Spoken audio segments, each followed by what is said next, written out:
মুসলিম সুদী, আমাদের প্রত্যেক মুমিন মুসলিমের উচিত হবে যে সমস্ত আমলগুলো কাল কিয়ামতের মাঠে দাঁড়িপাল্লায় অত্যন্ত ভারী হবে মর্যাদার দিক দিয়ে, সেই সমস্ত আমলগুলো জেনে বুঝে বেশি বেশি করে আমল করা, সেই আমলের প্রতি ধারাবাহিকতা রাখা, জারি রাখা। 1 নম্বর, পরকালে মিজান দাঁড়িপাল্লায় বেশি ভারী হবে কালেমায়ে তাওহীদ, অর্থাৎ লা ইলাহা ইল্লাল্লাহ। এই লা ইলাহা ইল্লাল্লাহ এর স্বীকৃতি প্রদানকারী কাল কিয়ামতের মাঠে অত্যন্ত ভারী হবে। এ ব্যাপারে আমরা আব্দুল্লাহ ইবনে আমর রাদিয়াল্লাহু তাআলা আনহু এর হাদিসটি থেকে স্পষ্টভাবে বুঝতে পারি। তিনি বলেন, আমরা রাসূল সাল্লাল্লাহু আলাইহি ওয়াসাল্লাম এর নিকট বসেছিলাম। রাসূল সাল্লাল্লাহু আলাইহি ওয়াসাল্লাম সাহাবায়ে কেরামদেরকে নিয়ে তিনি বসে আছেন। এমন এক সময় একজন বনভূমি থেকে সিজ্জান গোত্রের এক ব্যক্তি আল্লাহ রাসূল সাল্লাল্লাহু আলাইহি ওয়াসাল্লামের নিকট এসে তার মাথার কাছে দাঁড়িয়ে পড়ল। আল্লাহ রাসূল সাল্লাল্লাহু আলাইহি ওয়াসাল্লাম তিনি বলতে লাগলেন যে মহান আল্লাহ সুবহানাহু তাআলার নবী হযরত নূহ আলাইহিস সালাম যখন মৃত্যুর কাছে পৌঁছে গেল, মৃত্যুর সময় যখন ঘনিয়ে এলো, তখন তিনি তার পুত্রকে বলেছিলেন, হে আমার বৎস, হে আমার সন্তান, হে আমার পুত্র, আমি তোমাকে একটি বিষয়ে উপদেশ দিচ্ছি আর আমি তোমাকে দুটি বিষয়ে নিষেধ করছি। আমি তোমাকে উপদেশ দিচ্ছি যে তুমি লা ইলাহা ইল্লাল্লাহ এর গুরুত্ব বুঝে, লা ইলাহা ইল্লাল্লাহ এই কালেমায়ে তাওহীদ এর মর্যাদা বুঝে সেই মোতাবিক তুমি দুনিয়ার বুকে চলাফেরা করবে। তুমি সেই মোতাবিক এই দুনিয়ার বুকে উঠা বসা করবে।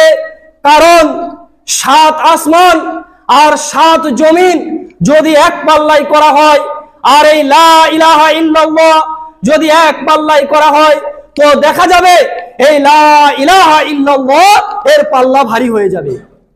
তারপরে হযরত নূহ আলাইহিস সালাম তার পুত্রকে, তার সন্তানকে দুটি বিষয়ে নিষেধ করলেন। 1 নম্বর কি, তুমি কখনো মহান আল্লাহ সুবহানাহু তাআলার সঙ্গে শিরক করো না। মহান আল্লাহ সুবহানাহু তাআলার সঙ্গে শিরক স্থাপন করো না। আর কখনো অহংকার করো না, অহংকার বশত চলাফেরা করো না। কারণ মহান আল্লাহ সুবহানাহু তাআলা বহু জাতিকে এর পূর্বে মাটিতে ধসিয়ে দিয়েছে। তারা অহংকার করেছিল, সেই অহংকার করার ফলে মাটিতে মহান আল্লাহ সুবহানাহু তাআলা সেই জাতিকে ধসিয়ে দিয়েছে। আর কখনো প্রাণ যদি চলে যায়, আগুনে যদি ফেলে দেওয়া হয়, কখনো তুমি মহান আল্লাহ সুবহানাহু তাআলার সাথে শিরক স্থাপন করো না। আব্দুল্লাহ ইবনে আমর রাদিয়াল্লাহু তাআলা আনহু ও আব্দুল্লাহ ইবনে আস রাদিয়াল্লাহু তাআলা আনহু দুইজনে হাদিস বর্ণনা করেছেন। রাসূল সাল্লাল্লাহু আলাইহি ওয়াসাল্লাম তিনি বলেন, কাল কিয়ামতের মাঠে সমস্ত সৃষ্টিকুলকে এক জায়গা করা হবে আর সেখান থেকে মহান আল্লাহ সুবহানাহু তাআলা এক ব্যক্তিকে মহান আল্লাহ সুবহানাহু তাআলার তরফ থেকে ডাকা হবে আর তার সামনে 99টি বিশাল বড় বড় খাতা হাজির করা হবে। মহান আল্লাহ সুবহানাহু তাআলা ওই ব্যক্তিকে জিজ্ঞাসা করবেন যে, হে আমার বান্দা, তুমি দুনিয়ার বুকে এই কর্ম ঘটিয়েছো, এই কর্ম করিয়েছো, এই যে তোমার সামনে 99টি খাতা হাজির হয়েছে, তো আমার ফেরেশতাগণ, আমার ফেরেশতা মণ্ডলী তোমার সঙ্গে কি কোনো জুলুম করেছে, তোমার সঙ্গে কি কোনো অন্যায় করেছে? অর্থাৎ দুনিয়ার বুকে তুমি যে অন্যায় কাজ করেছো, তুমি যে জুলুম করেছো, মানুষের সাথে যে অন্যায় খারাপ কর্ম, অন্যায় অত্যাচার, জুলুম নির্যাতনের মধ্যে তুমি যে লিপ্ত হয়েছিলে, আর আমার এই ফেরেশতাগণ যে খাতাতে লিপিবদ্ধ করে রেখেছে, তো তুমি এমন কোন কাজ পৃথিবীর বুকে করনি, অথচ আমার ফেরেশতা মণ্ডলী এই খাতার মধ্যে লিপিবদ্ধ করে রেখেছে। এই রকম কি কোনো আমল তোমার জানা আছে যে আমার ফেরেশতাগণ তোমার সঙ্গে অন্যায় করেছে, জুলুম করেছে? তখন ওই বান্দা বলবে, হে আমার প্রভু, হে আমার রব, আমার সঙ্গে ফেরেশতাগণ কোনো অন্যায় করে নাই, কোনো জুলুম করেনি। তখন মহান আল্লাহ সুবহানাহু ওয়া তাআলা ওই বান্দাকে তিনি বলবেন যে দুনিয়ার বুকে তুমি যে কর্ম ঘটিয়েছো, সমস্ত কিছু এই 99টি খাতার মধ্যে তোমার আমল নামা সব লেখা আছে, সব পাই টু পাই জমা আছে। তোমার সঙ্গে আমার ফেরেশতা মণ্ডলী, আমার ফেরেশতাগণ কোনো অন্যায় করেনি, কোনো জুলুম করেনি। আর আজ এই কিয়ামতের মাঠেও তোমার সঙ্গে কোনো অন্যায় করা হবে না, তোমার সঙ্গে কোনো জুলুম করা হবে না। মহান আল্লাহ সুবহানাহু ওয়া তাআলা ওই বান্দাকে তিনি বলবেন যে আমার কাছে তোমার একটি সওয়াব আছে, আমার কাছে তোমার একটি নেকি আছে, সেই নেকিটি কি? তখন মহান আল্লাহ সুবহানাহু ওয়া তাআলা যখন বান্দাকে এই কথা বলবেন, তখন একটি কাগজের টুকরো বের করা হবে, আর সেই কাগজের টুকরোতে লেখা থাকবে লা ইলাহা ইল্লাল্লাহু ওয়া আন্না মুহাম্মাদুর রাসূলুল্লাহ। আমি সাক্ষ্য দিচ্ছি মহান আল্লাহ সুবহানাহু ওয়া তাআলা ব্যতীত সত্য কোনো মাবুদ নেই। ভালোভাবে লক্ষ্য করবেন, মহান আল্লাহ সুবহানাহু ওয়া তাআলা ব্যতীত সত্য কোনো মাবুদ নেই, এই সাক্ষ্য আমি দিচ্ছি। আর আমি আরো সাক্ষ্য দিচ্ছি মুহাম্মদুর রাসূলুল্লাহ সাল্লাল্লাহু আলাইহি ওয়াসাল্লাম তার বান্দা ও রাসূল। এই কথা বলার পর সেই বান্দাকে বলা হবে, যাও মিজান দাড়ি পাল্লায় এই 99টি খাতা এক পাল্লায় চাপানো হোক, আর এক পাল্লায় চাপানো হোক এই কাগজের টুকরো। তো দেখা যাবে এই কাগজের টুকরো আল্লাহ সুবহানাহু ওয়া তাআলা ব্যতীত সত্য কোনো মাবুদ নেই, নবী মুহাম্মদ রাসূলুল্লাহ সাল্লাল্লাহু আলাইহি ওয়াসাল্লাম তার বান্দা ও রাসূল। এই কাগজের টুকরোটা বেশি ভারী হয়ে যাবে। সুবহানাল্লাহ। কারণ মহান আল্লাহ সুবহানাহু ওয়া তাআলার নামের বিপরীতে আর অন্য কোনো কিছুই ভারী হতে পারে না। তো দেখা যাবে এই কাগজের টুকরোটা ভারী হয়ে যাবে। মুসলিম সুদী, পরকালে পাল্লাই ভারী হওয়ার দিক দিয়ে 1 নম্বর আমরা বুঝতে পারলাম কালেমায়ে তাইয়্যিব, কালেমায়ে তাওহীদ, লা ইলাহা ইল্লাল্লাহ, এটা মুখে উচ্চারণ করার পর, মুখে স্বীকৃতি দেওয়ার পর এই দুনিয়ার বুকে আমরা যদি এই মোতাবিক চলাফেরা করি, আমরা যদি এই কোরআনের বিধানকে সঠিকভাবে মেনে চলি, আর এই কালেমায়ে তাওহীদের গুরুত্ব মর্যাদা আমরা যদি সঠিকভাবে দিতে পারি, তাহলে আমাদের আমলনামা কাল কিয়ামতের মাঠে এই আমলনামা আমাদের ভারী হবে। কারণ মুসলিম সুদী, আমাদেরকে একটি বিষয় সব সময় জেনে রাখতে হবে, আমাদের ধর্মের নাম হচ্ছে ইসলাম। আমাদের ধর্মের নাম কি? আমাদের ধর্মের নাম হচ্ছে ইসলাম। আর ইসলাম শব্দটি এসেছে সালাম শব্দ হতে, আর সালাম শব্দের অর্থ হচ্ছে শান্তি। আর এই সালাম শব্দটি এসেছে সিলম শব্দ থেকে, আর সিলম শব্দের অর্থ কি? নিজের ইচ্ছাকে মহান আল্লাহ সুবহানাহু ওয়া তাআলার কাছে আত্মসমর্পণ করা, মহান আল্লাহ সুবহানাহু ওয়া তাআলার নিকট আত্মসমর্পণ করা। আর পারিভাষিক অর্থে বলা হয় মহান আল্লাহ সুবহানাহু ওয়া তাআলার ইচ্ছার কাছে নিজের ইচ্ছাকে আত্মসমর্পণ করে দেওয়া, সঁপে দেওয়া। আর আত্মসমর্পণ করা, সঁপে দেওয়ার মাধ্যমে যে ব্যক্তি আমল করে শান্তি পায় তাকে মুসলিম বলা হয়।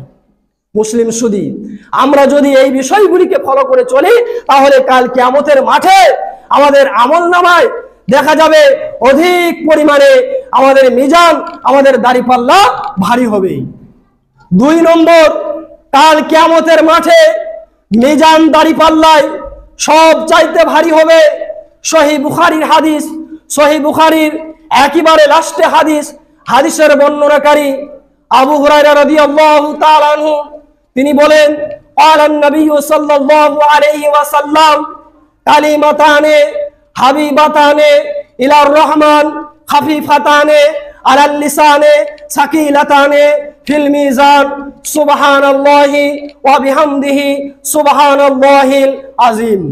আবু হুরায়রা রাদিয়াল্লাহু তাআলা আনহু তিনি বলেন, নবী মুহাম্মদুর রাসূলুল্লাহ সাল্লাল্লাহু আলাইহি ওয়াসাল্লাম তিনি বলেছেন, কালিমাতানে হাবিবাতানে ইলার রহমান, সেই দয়াময়ের কাছে, সেই মহান আল্লাহ সুবহানাহু তাআলার কাছে দুটি কালেমা রয়েছে যা মহান আল্লাহ সুবহানাহু তাআলার কাছে অত্যন্ত প্রিয়। খাফিফাতানে আলাল লিসানে, আর মুখে উচ্চারণ করা খুবই সহজ। দেখেন, মহান আল্লাহ সুবহানাহু তাআলার কাছে অতি প্রিয়, কিন্তু আমাদের জন্য মুখে উচ্চারণ করা খুবই সহজ। সেই কালেমা দুটি কি? সেই কালেমা দুটি হচ্ছে এই সুবহানাল্লাহি ওয়া বিহামদিহি সুবহানাল্লাহিল আযীম। কাল কিয়ামতের মাঠে মিজান দাঁড়িপাল্লাতে অত্যন্ত ভারী হবে, সবের দিক দিয়ে অতি মর্যাদা এই কালেমা সুবহানাল্লাহি ওয়া বিহামদিহি সুবহানাল্লাহিল আযীম। এই কালেমা আমরা সর্ব অবস্থায় যদি পড়তে থাকি তাহলে আমরা আমাদের আমল নামাকে কাল কিয়ামতের মাঠে ওজনের দিক দিয়ে আমরা অধিক পরিমাণে ভারী করতে পারবো। এই কালেমা, এই তাসবিহ আমরা যদি ফরজ নামাজের পর 10 বার করে যদি আমরা পড়তে থাকি তাহলে আমরা প্রচুর পরিমাণে সেই মহান আল্লাহ সুবহানাহু তাআলার কাছে সবের অধিকারী হতে পারবো। 2 নম্বরে মহান আল্লাহ সুবহানাহু তাআলা নবী মুহাম্মদুর রাসূলুল্লাহ সাল্লাল্লাহু আলাইহি ওয়াসাল্লাম যেটি আমাদেরকে শিক্ষা দিয়েছেন, কাল কিয়ামতের মাঠে সেই মহাপ্রলয়ের দিন যেদিন মানুষ হয়রান হয়ে বেড়াবে, সেই দিন সেই মিজান, সেই দাড়িপাল্লায় সবের দিক দিয়ে অধিক হারে ভারী হবে যে ব্যক্তি ফরজ নামাজের পর জিকির আজকার করবে। ফরজ নামাজের পর জিকির আজকার করবে। আর আমার আজ এই বিষয়ের উদ্দেশ্য হচ্ছে এইটাই যে ফরজ নামাজের পর জিকির আজকার। মুসলিম সুদী আমাদের সমাজে অনেক মুসল্লিকে দেখা যায় ফরজ নামাজের পর তারা জিকির করে না, মহান আল্লাহ সুবহানাহু তাআলাকে স্মরণ করে না। অনেক মুসল্লিকে দেখা যায় যে ফরজ নামাজ যেমনি হয়ে গেল তেমনি দেখবেন উঠে চলে যায়, তেমনি উঠে চলে যায়। মুসলিম সুদী ভালোভাবে লক্ষ্য করুন, আপনি যদি ফরজ নামাজের পর মানে সালাম ফেরার পর সঙ্গে সঙ্গে যদি আপনি উঠে চলে যান, মানে মহান আল্লাহ সুবহানাহু তাআলার সঙ্গে আপনি দেখা সাক্ষাৎ করতে এসেছেন, আপনি নামাজ পড়তে এসেছেন, আপনি নেকি অর্জন করতে এসেছেন, আর আপনি যদি সালাম ফেরার পরে আপনি যদি সঙ্গে সঙ্গে যদি উঠে চলে যান তাহলে আপনি নবী মুহাম্মদ রাসূলুল্লাহ সাল্লাল্লাহু আলাইহি ওয়াসাল্লামের সুন্নতের বিরোধিতা করলেন, সুন্নতের বিরোধিতা করলেন। আপনি দেখুন সহিহ বুখারীর হাদিস, হাদিসের বর্ণনাকারী ইবনে উমর রাদিয়াল্লাহু তাআলা আনহু তিনি বলছেন যে আল্লাহ রাসূল সাল্লাল্লাহু আলাইহি সাল্লামের জামানায় আল্লাহ রাসূল সাল্লাল্লাহু সাল্লাম তিনি জামাতে ইমামতি করছেন, আর এক ব্যক্তি কি হলো, যেমনি ফরজ নামাজের সালাম ফিরে দিল তেমনি ওই ব্যক্তি উঠে চলে যাওয়ার জন্য তিনি অতিক্রম করলো, আর যেমনি উঠে চলে যাওয়ার জন্য তিনি উঠতে লাগলো তেমনি তাকে আমি ঘাড়ে ধরে চাপ দিয়ে সেখানে বসিয়ে দিলাম। সহিহ বুখারীর হাদিস। এই কথাটি আমি আল্লাহ রাসূল সাল্লাল্লাহু আলাইহি সাল্লামকে বিস্তারিত ভাবে বললাম। আল্লাহ রাসূল সাল্লাল্লাহু আলাইহি ওয়াসাল্লাম তিনি বললেন যে তুমি যা করেছো তা ঠিক করেছো, তাকে ঘাড়ে ধরে ভালো করে চাপ দিয়ে সেখানে বসিয়ে দিয়েছো, এটা তুমি ঠিক করেছো। কে বলছে? নবী মুহাম্মদ রাসূলুল্লাহ সাল্লাল্লাহু আলাইহি সাল্লাম। কাকে বলছে? ইবনে উমর রাদিয়াল্লাহু তাআলা আনহুকে। সহিহ বুখারীর হাদিস। মানে কত গুরুত্ব দেখেন, আপনি সব অর্জন করতে আছেন অথচ আল্লাহ নবী মুহাম্মদ রাসূলুল্লাহ সাল্লাল্লাহু আলাইহি সাল্লামের সুন্নতের বিরোধিতা করে আপনি বাড়ি যাচ্ছেন।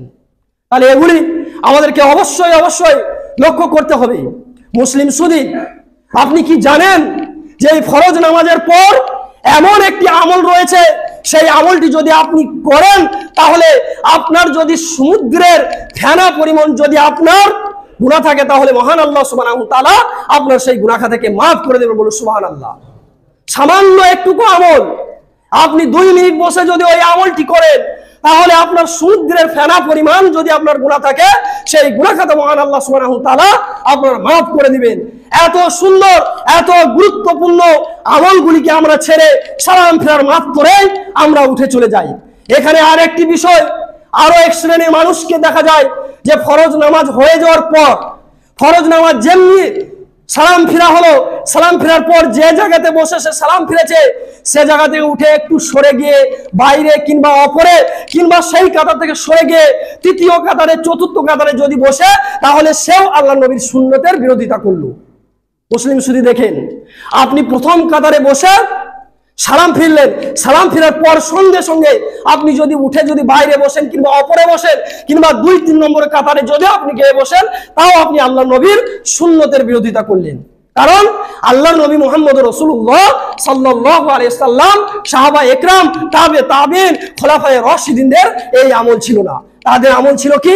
তাদের আমল ছিল যেখানে ফরজ নামাজের সালাম ফিরত সেখানে বসে আল্লাহ সুবহানাহু তাআলাকে স্মরণ করত, জিকির আজকার করত, আর সালাম ফেরার পর যে গুরুত্বপূর্ণ দোয়াগুলি রয়েছে সেই দোয়াগুলি পাঠ করত। মুসলিম শুধু সালাম ফেরার হয়ে যাওয়ার পর আপনার যে দোয়াগুলি রয়েছে নির্দিষ্ট, সেই দোয়াগুলি আপনাকে পাঠ করতে হবে। প্রথমে আপনি সালাম ফিরে দিলেন, আপনি 3 বার আস্তাগফিরুল্লাহ বললেন, এটা একটা হাদিস। আর একটা হাদিস রয়েছে, প্রথমে আপনি আল্লাহু আকবার বললেন, তারপরে 3 বার আস্তাগফিরুল্লাহ বললেন। কিন্তু যাই হোক, আব্দুল হামিদ মাদানী আমাদের এখানে এসেছিল, তাকে প্রশ্ন করা হয়েছিল, তো তিনি বলেছিলেন যে শুধুমাত্র 3 বার আস্তাগফিরুল্লাহ বললেই হবে। তো যাই হোক, 2টি হাদিস রয়েছে। তো এই আল্লাহু আকবার, আস্তাগফিরুল্লাহ, আস্তাগফিরুল্লাহ, আস্তাগফিরুল্লাহ কিংবা শুধুমাত্র 3 বার আস্তাগফিরুল্লাহ বলার পর আপনাকে নির্দিষ্ট যে দোয়া রয়েছে, আল্লাহুম্মা আনতাস সালাম মিনকাস সালাম তাবারাকতা ইয়া জাল জালালি ওয়াল ইকরাম, আল্লাহুম্মা লা মানিয়া লিমা আতাইতা ওয়া লা মুতিয়া লিমা মানাতা ওয়া লা ইয়ানফাউ জাল জাদ্দি মিনকাল জাদ্দ। এভাবে আপনার যে নির্দিষ্ট কয়েকটি দোয়া রয়েছে, আপনি 2-1টি দোয়া পাঠ করলেন, তারপরে আপনি তাসবিহ তাহলিল করলেন। আপনি তাসবিহ তাহলিল করলেন। এই তাসবিহ যদি আপনি পাঠ করেন, তাহলে আপনার সমুদ্রের ফেনা পরিমাণ যদি আপনার গুনাহ থাকে, তাহলে মহান আল্লাহ সুবহানাহু ওয়া তাআলা আপনার গুনাহ খাতাকে মাফ করে দিবেন, যদি সাগীরা গুনাহ থাকে, যদি ছোট গুনাহ থাকে।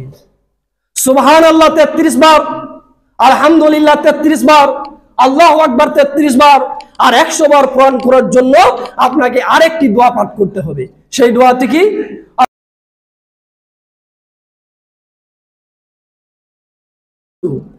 এই দোয়াটি আপনি যদি পাঠ করেন, তাহলে আপনার সমুদ্রের ফেনা পরিমাণ যদি আপনার গুনাহ খাতা থাকে, তাহলে মহান আল্লাহ সুবহানাহু ওয়া তাআলা আপনার গুনাহ খাতাকে মাফ করে দিবে।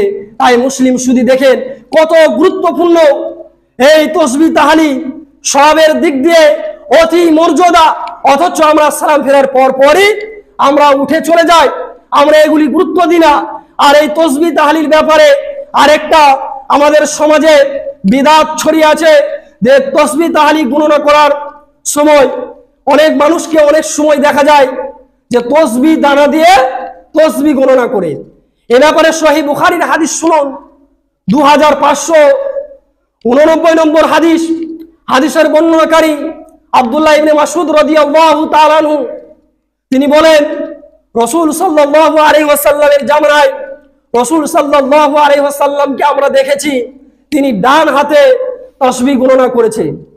আর তিনি বলেছেন যে তোমরা প্রত্যেক ফরজ নামাজের পর মহান আল্লাহ সুবহানাহু ওয়া তাআলাকে স্মরণ করো, আর তোমরা বেশি বেশি করে তাসবিহ পাঠ করো।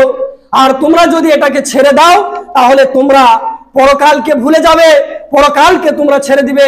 তাই তোমরা বেশি বেশি করে ফরজ নামাজের পর তাসবিহ তাহলিল পাঠ করো, আর তোমরা কি করো? ডান হাতে তাসবিহ গণনা করো, কেননা কাল কিয়ামতের মাঠে তোমার ডান হাতের আঙ্গুল সাক্ষী দিবে মহান আল্লাহ সুবহানাহু ওয়া তাআলার কাছে। মুসলিম শুধু দেখেন, সামান্য একটু ঠান্ডা মাথায় চিন্তা করে দেখুন যে কাল কিয়ামতের মাঠে যদি আমি আমার নিজের ডান হাতের আঙ্গুল দ্বারা যদি আমি তাসবিহ গণনা করি, তাহলে কাল কিয়ামতের মাঠে আমার আঙ্গুল মহান আল্লাহ সুবহানাহু ওয়া তাআলার কাছে সাক্ষী দিবে। এটা আমাদের জন্য মহান আল্লাহ সুবহানাহু ওয়া তাআলার কাছে কি বড় পাওয়া নয়? অথচ আমরা আমাদের নিজেদের আঙ্গুলকে ছেড়ে আমরা তাসবিহ দানা দিয়ে আমরা তাসবিহ গণনা করি। মুসলিম শুধু এর ব্যাপারে যে হাদিস এসেছে সে হাদিস জয়ীফ, তাই এটা গ্রহণযোগ্য নয়। এটি হয়ে যাবে মারদুদ, এটা হয়ে যাবে অগ্রহণযোগ্য, এটা প্রত্যাখ্যাত, এটা বিদআত। এ ব্যাপারে একটি সহিহ হাদিস দেখুন, আব্দুল্লাহ ইবনে মাসউদ রাদিয়াল্লাহু তাআলা হতে বর্ণিত, তিনি বলেন যে আমি পথ দিয়ে হেঁটে যাচ্ছি, একটা বয়স্ক মহিলাকে দেখছি যে সে কঙ্কন দ্বারা তাসবিহ গণনা করছে। তো আমি তার কাছ থেকে সেই তসবিহ গণনাগুলি নিলাম আর আমি বহু দূরে ছুঁড়ে ফেলে দিলাম। তারপরে আবার আমি পথ হেঁটে যাচ্ছি, যেতে যেতে দেখছি এক ব্যক্তিকে দেখলাম সে পাথর দ্বারা তসবিহ গণনা করছে। তো আমি তার কাছ থেকে সেই তসবিহ গণনাগুলো নিলাম আর ছুঁড়ে ফেলে দিলাম আর তাকে আমি লাত মেরে দিলাম। মুসলিম শুধু শুনতে খারাপ লাগলেও সহিহ বুখারীর হাদিস, ওই যে তাকে আমি লাত মেরে ফেলে দিলাম আর তার কাছ থেকে সেই তসবিহ দানাগুলো নিয়ে আমি ছুঁড়ে ফেলে দিলাম, কারণ এটা আল্লাহ নবী মুহাম্মদ রাসূলুল্লাহ সাল্লাল্লাহু আলাইহি ওয়াসাল্লামের সুন্নাহ নয়। তাই মুসলিম শুধু আমরা যদি এই আমলগুলিকে নবী মুহাম্মদ রাসূলুল্লাহ সাল্লাল্লাহু আলাইহি ওয়াসাল্লামের সুন্নাত মোতাবেক যদি আমরা এই আমলগুলি করতে থাকি, তাহলে দেখিন এই আমলের পরিবর্তে আমরা মহান আল্লাহ সুবহানাহু ওয়া তাআলার কাছে সব পাচ্ছি। আর কি পাচ্ছি? যে নবী মুহাম্মদ রাসূলুল্লাহ সাল্লাল্লাহু আলাইহি ওয়াসাল্লামের মৃত্যু সুন্নতকে আমরা যদি জিন্দা করতে পারি, আমার দেখে যদি আরেকজন করতে পারে, তাহলে আমরা কাল কিয়ামতের মাঠে কবরে শুয়ে শুয়ে কিয়ামত পর্যন্ত সেই সুন্নতকে জিন্দা করার আমরা সব পেতে থাকবো। বলুন সুবহানাল্লাহ। শুধুমাত্র সামান্য একটি সুন্নতকে যদি আমি আপনি জিন্দা করতে পারি, তাহলে কিয়ামত পর্যন্ত আমরা সেই সুন্নত জিন্দা করার ফলে মহান আল্লাহ সুবহানাহু ওয়া তাআলার কাছে আমরা সব পেতে থাকবো। আর একটি হাদিস মাঝে বলেনি, যদিও আমার বিষয়ের মধ্যে এই হাদিসটি নয়, সেই হাদিসটি হচ্ছে যে ফরজ নামাজের পর আল্লাহর নবী মুহাম্মদ রাসূলুল্লাহ সাল্লাল্লাহু আলাইহি ওয়াসাল্লামের সুন্নাহ হচ্ছে যে ফরজ নামাজ যেখানে পড়া হয় তারপর জায়গা চেঞ্জ করতে হয়, স্থান পরিবর্তন করে সুন্নত পড়তে হয়। মুসলিম শুধু এটা আল্লাহ নবী মুহাম্মদ রাসূলুল্লাহ সাল্লাল্লাহু আলাইহি ওয়াসাল্লামের সুন্নাহ। তিনি বলছেন যে তোমরা দুই নামাজকে এক করে দিও না, অর্থাৎ ফরজ নামাজ আর সুন্নত নফল বা সুন্নতে মুআক্কাদা কে তোমরা এক করে দিও না। অর্থাৎ যে জায়গাতে ফরজ নামাজ পড়া হয় সেই জায়গাতে তোমরা নফল সুন্নত কিংবা সুন্নতে মুআক্কাদা পড়ো না, কারণ সেখানে ফরজ নামাজ পড়া হয়। এটা হচ্ছে কি আল্লাহ নবী মুহাম্মদ রাসূলুল্লাহ সাল্লাল্লাহু আলাইহি ওয়াসাল্লামের সুন্নাহ। তাই মুসলিম শুধু আমাদের মাথায় রাখতে হবে যে আমরা যেখানে ফরজ নামাজ পড়ব সেখান থেকে আমরা স্থান চেঞ্জ করব, জায়গা চেঞ্জ করব, আর এই জায়গা চেঞ্জ করার আমরা চেষ্টা করব। জামাতে নামাজ পড়ছি, আপনি তাকে এক সাইডে দিয়ে দিলেন, তার সাইডে আপনি চলে গেলেন, এটা মাথায় রাখবেন, এটা চেষ্টা করবেন। তারপরে যদি না হয় সে জায়গাতে যদি আপনি সুন্নত নফল যদি পড়ে নেন, তাহলে আমি এ কথা বলছি না যে আপনার সুন্নত নামাজ হবে না, এ কথা আমি বলছি না। আল্লাহ নবী মুহাম্মদ রাসূলুল্লাহ সাল্লাল্লাহু আলাইহি ওয়াসাল্লামের সুন্নতকে যদি আমরা জিন্দা করতে পারি, তাহলে কিয়ামত পর্যন্ত আমরা সব পেতে থাকবো। তাই মুসলিম শুধু আমারও অনেক সময় হয়ে যায় আমি যেখানে ফরজ নামাজ পড়ি সেখানে সুন্নত পড়ে নিই। তো যাই হোক, আমরা চেষ্টা করব সেখানে পড়ে নিলে সুন্নত নফল সুন্নতে মুআক্কাদা হয়ে যাবে, কিন্তু আমরা চেষ্টা করব ফাঁক পেলেই বা জায়গা পেলেই আমরা জায়গা চেঞ্জ করার চেষ্টা করব। আমি মহান আল্লাহ রাব্বুল আলামিনের কাছে দোয়া করি, হে মহান আল্লাহ রাব্বুল আলামিন গো, তুমি আমাদের সকল মুসলিম উম্মাহকে এই তৌফিক দান করুন, আমরা যেন ফরজ নামাজের পর বেশি বেশি করে জিকির আজকার করে তোমাকে স্মরণ করে কাল কিয়ামতের মাঠে মিজান অর্থাৎ দাঁড়িপাল্লায় আল্লাহকে সওয়াবের দিক দিয়ে আমরা যেন বেশি ভারী করতে পারি, আর নবী মুহাম্মদ রাসূলুল্লাহ সাল্লাল্লাহু আলাইহি ওয়াসাল্লামের সুন্নতগুলিকে জিন্দা করে আমরা যেন বেশি বেশি করে সওয়াবের অধিকারী হতে পারি।